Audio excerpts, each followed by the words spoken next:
Hey, what's up, fam? Thank y'all for tuning in once again. And as always, be sure to like, share, comment, and subscribe. And when you do subscribe, hit that notification bell so every time I drop a video, you'll be the first to know about it. Family, I want to talk about this Nancy Pelosi, Paul Pelosi situation with this dude that attacked an old man with a hammer. Something just does not seem quite right with this story. Shout out to the midterm elections coming up. It just doesn't seem, something just doesn't seem right about it. I'm going to read this CNN part. So it's two parts. It's going to be two topics I'm going to hit on this. One, the oddness of the story. Two, just about politics in particular and how serious people take politics. So again, this is from CNN. I'm gonna read through some, try to skim through it because I want to hit major points. I don't want to spend a lot of time on just one topic and not hit the other. It says Paul Pelosi, suspect charged with attempting to kidnap House Speaker and attempted murder. So it says Paul Pelosi is making steady progress on what will be a long recovery process, House Speaker Nancy Pelosi said in a statement Monday, following the announcement of the state and federal charges against the man accused of attacking him. It says, since the horrific attack on Paul early Friday, we have been deluged with thousands of messages conveying concern, prayers, and warm wishes. Statement said, our family thanks everyone for their kindness. It said David DePape, 42 years old. You know, hold on, let's rewind, let's stop. When you first heard the story, say this dude attacked Nancy Pelosi's husband with a hammer. You know, Nancy Pelosi ain't he like an alcoholic, inside information on trade, something like that. I don't know, I could be lying, but say he got attacked with a hammer. Police was there like 2 minutes. You know, came in the house, you know, looking for Nancy Pelosi, threatening to break kneecaps. First thing I was thinking of, man, when you look at the picture, I was like, God, that dude doesn't look too young. I mean, Nancy Pelosi, first thing you think about, that old man, you know, his husband, the old guy. He must have used some of that old man strength. So they got hit in the head with a hammer, concussed, you know, laid out, but they gonna make it. So, like I said, it just didn't, like I said, the story just didn't sound right. Like, just did. But anyway, let me keep going. David DePape, 42, had been charged with a litany of crimes, including assault, attempted murder, and attempted kidnapping, following last week's break-in at the couple's San Francisco home. The U.S. Attorney's Office in San Francisco District Attorney announced on Monday. Let's say kidnapping of a U.S. official, according to the U.S. Attorney's Office for the Northern District of California. That charge relates to Nancy Pelosi, who told police he had planned to hold hostage, according to an FBI affidavit, also unsealed on Monday. The attempted kidnapping charge carries a maximum of 20 years in prison. He's also charged with one count of assault of an immediate family member of a U.S. official, with the intent to retaliate against an official that can give him up to like 30 years in prison. They say federal charges against the paper are in addition to state charges, which was said to include attempted murder, residential burglary, assault with a deadly weapon, elder abuse. Like I'm saying, the man, false imprisonment of an elder, as well as threats to a public official and their family. So see, you can go in there, threaten. You want to see Nancy Pelosi because you blame her for everything that's going down, and you get 45 charges against you. So you probably spend the rest of your life in jail. Jenkins said in her news conference that Pelosi attack was politically motivated. Remember that, y'all, when I get to my second point.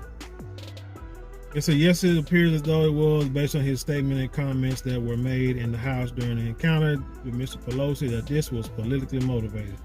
CNN reported earlier Monday that Paul Pelosi was interviewed this weekend at the hospital by investigators, so it looked like he's going to make a recovery. and was able to provide details of the attack, according to the two law enforcement sources and a source familiar with the matter. They say FBI was also conducting an interview. Now let's get to the weird part. The 911 call and the police statement of what happened. It say, the court filing related to the federal charges against DePape revealed the most detailed account of yet of Paul Pelosi's 911 call. So Paul Pelosi called 911 while the incident was unfolding. Pelosi stated words to the effect of there is a male in the home and that the male is going to wait for Pelosi's wife. Pelosi further conveyed that he does not know who this man is. The male said his name is David. An FBI agent said in a sworn affidavit that was unsealed Monday. So basically, the man said he's going to wait on your wife. So where's your wife? Where's your wife? She ain't here. I'm going to wait on her. You know what I'm saying? I'm going to tie you up, beat you up, call her. Probably told him to call her. He called 911 and said, this man in the house. I don't know who he is. And the guy said, this is David. So yeah, he's going to wait on you. So he's probably on the phone with 911 pretending that he's on the phone with his wife. I can get that part. So when the door was open, Pelosi and DePape were both holding a hammer with one hand, and DePape had his other hand holding onto Pelosi's forearm. I thought they said they both had a hammer, but no, it's like they were both hanging on to the one hammer. So Pelosi just was not going to let the hammer go because old boy was going to lay him out with it. Pelosi greeted the officers. The officers asked them what was going on. DePape responded that everything was good. Officers then asked Pelosi and DePape to drop the hammer. Why at that moment of time did Pelosi not say, this dude is trying to kill me and trying to get my wife? At that moment. How is it DePape said, hey, everything is good, and the police said, hey, I need y'all put the hammer down. At that moment, DePape allegedly pulled the hammer away and swung it, striking Paul Pelosi in the head. Appeared to be unconscious on the ground after the blow. The affidavit said Paul Pelosi was later then taken to the hospital and underwent a successful surgery to a periskull fracture. Now they say he got hit twice in the head with the helmet. While the police is standing around, I gotta see a body cam. I need to see the police body cam. Here's some body cam footage because this is like I said, a weird story, like really weird. Shout out to the midterms. Source familiar with the matter provided in CNN with more information about the attack and the extent of his injuries. The source said that DePape struck Pelosi twice in the head. Pelosi needed surgery for a skull fracture and also had serious injuries to his hand and right arm, which led to his shirt being cut off at the hospital to treat him. Paul Pelosi was sleeping in boxer shorts and a pajama top on the third floor bedroom of his San Francisco home. The source said when authorities alleged that DePape broke in. Let's see. CNN had previously reported that Pelosi managed to keep the line open 911. The dispatcher could hear the conversation in the background. So yeah, he's probably acting like he was calling his wife, which I get. DePape was prepared to detain and injured Speaker Pelosi when he entered the Pelosi residence. That day, so DePape had zip ties, tape, rope, and at least one hammer with him that morning. Let's see. DePape had not yet had any court. Well, that was before that. I think he went to court today. Now, also, what's funny about this is this happened at 2 o'clock in the morning. I was gonna say, hey, I thought it happened at 2 o'clock in the afternoon. That y'all need to, everybody, when you at home, no matter what time of day it is, make sure your house alarm is on. It don't matter because criminals will come in the daytime because they know the majority of y'all don't turn your alarms on in the daytime because you feel safe. And they'll come into your house and the alarm ain't on, police ain't coming. But you need to make sure you have it on pretty much at all time. I know you don't want to turn it on, make you feel like a prison in your own house, but I'm sorry, in the day and times we live in. So that's basically what you need to do. Like I said, this is a weird story because, like I said, it's just weird. Police come in, asking questions. Pelosi ain't saying nothing. And hold on, maybe he was scared. But also, the man hit Pelosi with the hammer. They didn't come in the house with guns drawn. You know, ready to shoot, tasers drawn, something in their hand. And then the dude pushed back and got ready to hit old Paul with the hammer. They didn't tase him or shoot him. I've seen him, you know what I'm saying, lay down people for less.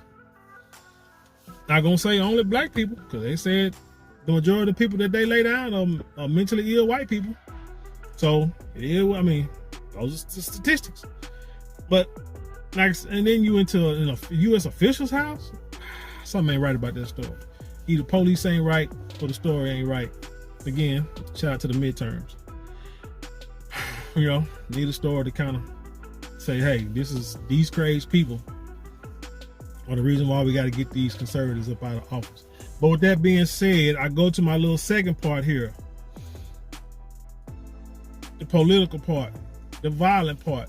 If you notice, there's been an uptick in violence or violent threats on politicians, they say, over the last few years. I'm gonna go to this Vox website and gonna read this real quick. It says, we're in a new era of attacks on political leaders. Experts say political violence could get a lot worse around November's elections. The assailant who broke into Nancy Pelosi's home Friday and fractured her husband's skull is only the latest in an era of escalating political violence.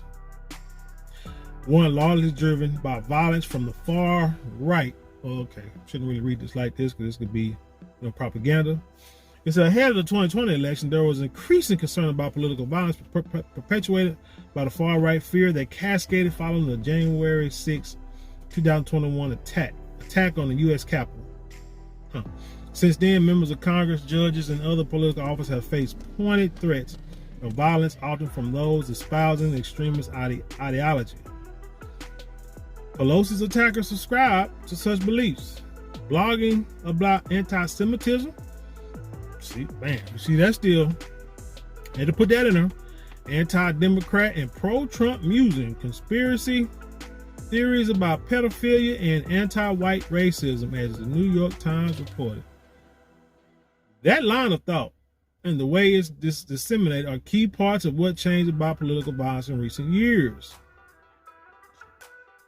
Let me get down to these stats. It said threats against political leaders are on the rise. Threats of political violence have increased tenfold in the 5 years since Trump's election, with 9,625 incidents documented in 2021, the New York Times reported.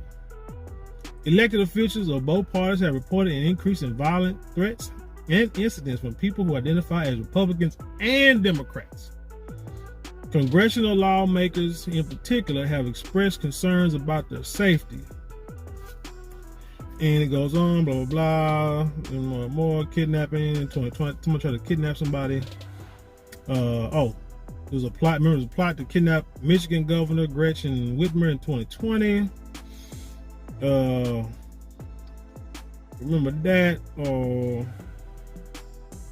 It's just saying more about instances and what they feel, and rhetoric on the right is legitimizing public violence, but yet, like they said, it's violence from followers of both factions.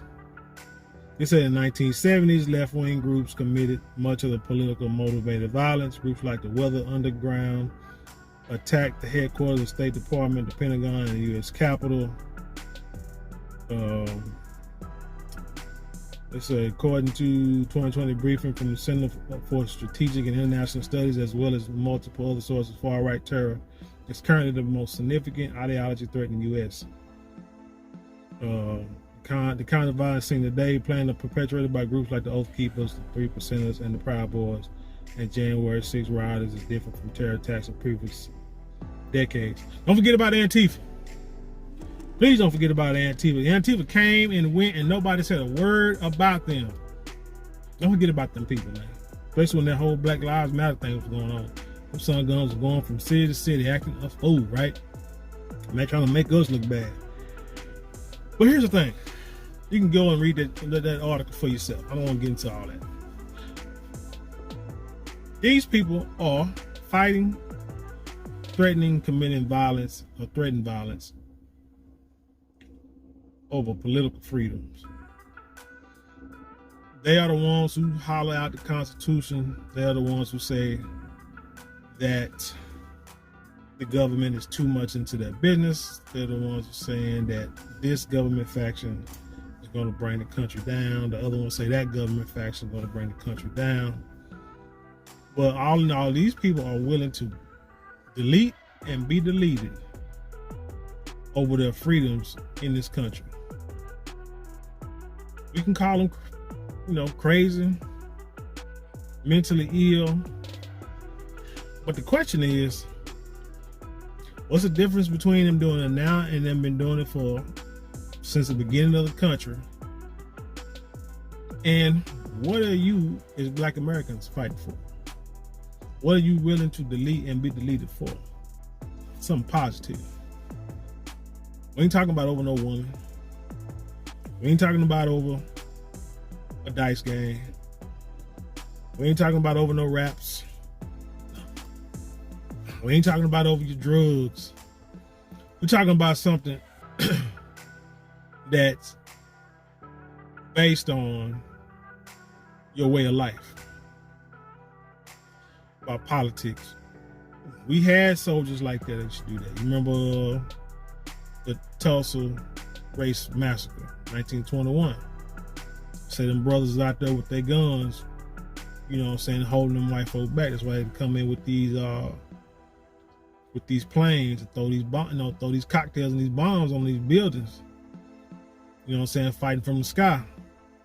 Cause them brothers wasn't having it. Y'all coming in there trying to tear down our part of town, and we ain't did nothing to you. I don't care what that little white girl said. We ain't did nothing to you, so go on about your business. In the end, we ended up losing, but we did rebuild it. Tulsa was rebuilt. Contrary to popular belief, they always want you to feel like you just can't do it. That they come in and destroy stuff and you can't rebuild. It was rebuilt, and they said rebuilt big and better. What destroyed the Greenwood district in the long run was integration. Being able to shop, finally being able to shop in the white man's store, finally being able to get the white man ice, because it's colder than ours. But that's what destroyed us as a community. And nobody's being racist or anything like that. It's just that, hey, we are down. We need to find a way to get ourselves back up, because we've been waiting on everybody, asking everybody, and it's just not working. So now we got to do it for ourselves. It's simple as that. Everybody else do it, so why we can't do it? Nothing bigger than the racists about it. But what are you going to fight for? You're going to sit here in these midterms or any other election and continue to, chant, dance, let these politicians, do a jig for you and tell you need to vote. If not, the other people are going to be racist and going, so you're going to be back on a slave plantation. When we saw when Trump was in office, none of that happened. Or we're going to do for ourselves, like we need to, like we're supposed to, like everybody else has done and continue to do. Like you don't see, Asians or any other nationality talk about get out there to vote. Get out here and having these rallies to vote. Doing the Black Lives Matter, but it only happens when police do something, but don't nobody say nothing when we hurt ourselves. It's like, oh, woe is me. This ain't right. When we can police ourselves, just gotta do it. Don't gotta get out there and do it. But these folks, and we can call them, like I say, call them crazy, call them what you want to, but you think about it. Go back to the revolution, the American Revolution, the creation of this country, of the United States. How they fought against, the European, the British, the British, monarchy or whatever, was ready, fought when they sent the soldiers over here. They fought those people so that the people in this country can keep their freedoms. They didn't want to be under the monarchy no more. So they were going to fight, willing to delete and be deleted for what they believe. What, Boston Tea Party? Well, I guess that's part of the revolution. American Indian War, whatever, American Spanish War. whatever they had to do to get what they need to do to control this country. Hell, every damn war ever since then. These folks have a thought process and an ideology to destroy anything that gets in the way of them not getting what they feel that they deserve or what they want. So anybody that gets in the way of that, they're gonna come after you. So these politicians who sit here and acting like this is a strange thing for these people to come at them, talking about that January 6th stuff was, you couldn't believe it happened. Yes, you can. They're coming in Nancy Pelosi's house and trying to kidnap her and get, to make, and make up and punish her for what she did. And they're so shocked. No, you're not. No, you're not. Because it's been in your DNA since the beginning of time. So our question is, what are we gonna do? What are we gonna fight for? If we're not gonna fight for nothing, we're gonna sit here and wait for these folks to do something for us again. We're gonna be in this same position always, right? Right. So anyway, tell me what you think about this story. Leave your comments below and then share it with the world. Hey, let's get out there. Let's fight for what we need. Fight for our reparations. We don't necessarily have to be violent, but take a stand. Take a stand for yourself, for something positive, not nothing negative. But anyway, leave your comments below and share it with the world. With that being said, I leave you in peace. See you on the other side.